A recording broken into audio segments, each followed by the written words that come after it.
రోజుల్లో మనుషులను కన్ఫ్యూజ్ చేసేటటువంటి బోధలు కూడా ఎక్కువైపోతున్నాయి. రోజు మనుషులను గలిమిరి, మనుషులను కన్ఫ్యూజ్ చేసేటటువంటి బోధలు కూడా ఈ రోజుల్లోకి వచ్చేసాయి. వాక్యం మీద ఆధారపడని బోధలు కూడా ఈ రోజుల్లో మనం చూస్తూ ఉంటాం. చూసినప్పుడు నాకు చాలా బాధ అనిపిస్తుంది. దయచేసి గమనించండి, సైతాను ఈ రోజులలో సగటు విశ్వాసిని వాక్యాన్ని చదవనీయకుండా, ప్రార్థన చేయనీయకుండా చేస్తున్నారు. ఎలాగో చెప్తాను. ఇదివరకు రోజుల్లో రాజకీయ నాయకులు, అవతల రాజకీయ నాయకులు, యువతల రాజకీయ నాయకులు ఒకరికొకరు తిట్టుకుంటా ఉంటే తెగ సంబరపడిపోయేవారు. మిగతా జనాలు, ఆ కార్యకర్తలు వీళ్ళందరూ కూడా మా నాయకుడు బలి తిట్టాడు, అవతల నాయకుడు మా నాయకుడు బాగా తిట్టాడు అని చెప్పేసి వారు సంతోషపడేవారు. ఈ నాయకులు ఏం చేసేవారు అని అంటే, కార్యకర్తలకు ఊపు రావాలని, లేకపోతే ఈ ఓటర్లందరికీ మంచిగా జోష్ రావాలని గట్టిగా మాట్లాడి గట్టిగా తిడితే మంచి జోష్ ఊపు వస్తుందని చెప్పేసి ఈ నాయకులు కూడా ఇలా తిట్టుకోవడం ప్రారంభించారు. అప్పుడు ఈ నాయకులకి అర్థమైందంటే, ఇలా అవతల నాయకుల్ని గట్టిగా తిడితే, అవతల నాయకుల గురించి గట్టిగా చెడుగా మాట్లాడితే నన్ను బాగా మెచ్చుకుంటున్నారు అని చెప్పి ఇలాగా వారు ప్రారంభించి ఆ రాజకీయ విధానం అంతా కూడా అలా జీవిస్తున్నారు. తర్వాత వచ్చేసరికి సినిమా ఇండస్ట్రీకి వచ్చేసరికి వీరు కూడా పెద్ద సినిమా యాక్టర్ని బాగా గట్టిగా తిడితే నేను పాపులర్ అయిపోతాను, నేను 10 మందికి కూడా తెలిసిపోతాను, నాకు కూడా ఎంతో కొంత నన్ను గుర్తిస్తారని చెప్పేసి తర్వాత ఈ సినిమా ఇండస్ట్రీకి సంబంధించినవి వీళ్ళు ఏం చేసేవారంటే కాంట్రవర్సీ మాట్లాడుతూ ఒకరికొకరు హైలైట్ చేసుకుంటూ జనాలకు తమ గుర్తింపు కోసము జనాల్ని మభ్యపెడుతూ ఉండేవారు. తర్వాత అది సినిమా ఇండస్ట్రీ అలా వెళ్ళిపోతాం.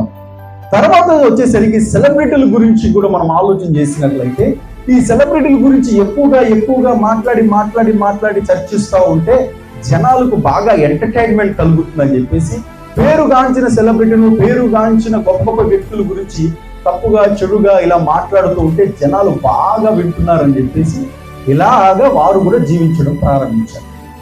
అని విచారకరమేంటో తెలుసండి, ఆ వ్యాధి ఈ రోజుల్లో ఉన్న సేవకులు కూడా వచ్చేసి, ఈ రోజుల్లో ఉన్న బోధకులు కూడా వచ్చేసి వీళ్ళేం చేస్తున్నారు, అవతల ఉన్న బోధకుడిని ఏదో ఒక విమర్శనాత్మకంగా విమర్శిస్తే 10 మంది కాదు, 100 మంది కాదు, 1000 మంది చూస్తారు. ఈ పలానా బోధకుడిని విమర్శనాత్మకంగా విమర్శిస్తే నన్ను కూడా 1000 మంది 10,000 మంది చూస్తారని చెప్పేసి ఈ విమర్శనాత్మకమైన ధోరణిని సైతాన్ గారు ఏం చేసాడు తెలుసండి, ఈ సేవా జీవితంలో, సేవా విధానంలో కూడా తీసుకుని వచ్చేసి. మీరు దయచేసి గమనించండి, యూట్యూబ్ను మీరు వాక్యాలు జాగ్రత్తగా వింటున్నట్లయితే మంచి వాక్యము చాలా తక్కువ మంది వింటున్నారు.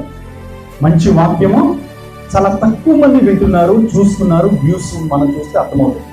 కానీ ఒక దైవజనుడు గురించి ఒక విమర్శనాత్మకమైన మాటలు మాట్లాడితే ఒక వాక్యాన్ని 1000 మంది చూశారనుకోండి, ఈ విమర్శనాత్మకమైన సంబంధమైన మాట్లాడితే 1,00,000 మంది చూశారు. ఎంతమంది చూస్తున్నారు? 1,00,000 మంది చూస్తున్నారు. అప్పుడు అవతల ఉన్న బోధకుడు, యువతలో ఉన్న బోధకుడు ఏం ఆలోచిస్తున్నారంటే, వాక్యం, మంచి వాక్యము, శ్రేష్టమైన వాక్యం చెప్తే 1000 మంది చూస్తున్నారు. ఇలా వాళ్ళ గురించి, వీళ్ళ గురించి, ఆ బోధకుడు గురించి, ఆ దైవజనుడి గురించి ఏదో ఒక కాంట్రవర్సీగా మాట్లాడితే వేల మంది, 1,00,000 మంది చూస్తున్నారు. వాక్యం ఎవరు వింటాడు అని వాక్యం పక్కన పెట్టేసి విమర్శ అనేటటువంటి బోధ ఈ రోజుల్లో సైతాన్ని తీసుకొచ్చేసి ఒక విశ్వాసిని వాక్యం మీద ఆధారపడినట్లేదు సైతాన్, ఒక విశ్వాసిని ప్రార్థన జీవితం మీద ఆధారపడినట్లేదు సైతాను. ఎంటర్టైన్మెంట్ ఆ దైవజనుడు, ఆ బోధకుడు, అవతల ఉన్న బోధకుడు గురించి ఏం చెప్పాడంట, ఈ బోధకుడు యువతలు ఉన్న బోధకుడు గురించి ఏం చెప్పాడంట అని చెవులు పొడికేసుకుని మరి వింటున్నారు, చూస్తున్నారు. నేటి సమాజం ఇదంతా కూడా సైతాను ప్లాన్. ఈ సైతాను ఉచ్చులో చాలా మంది పడిపోతున్నారు. అందుకని సైతాను వాక్యానికి, ప్రార్థనకు ప్రాముఖ్యతను ఇవ్వకుండా ఈ ఎంటర్టైన్మెంట్ ని సేవ విధానంలో కూడా తీసుకుని వచ్చేసాడు. జాగ్రత్త అని ఒక తోటి సేవకుడిగా చెప్తున్నాడు. దేవునికి స్తోత్రం.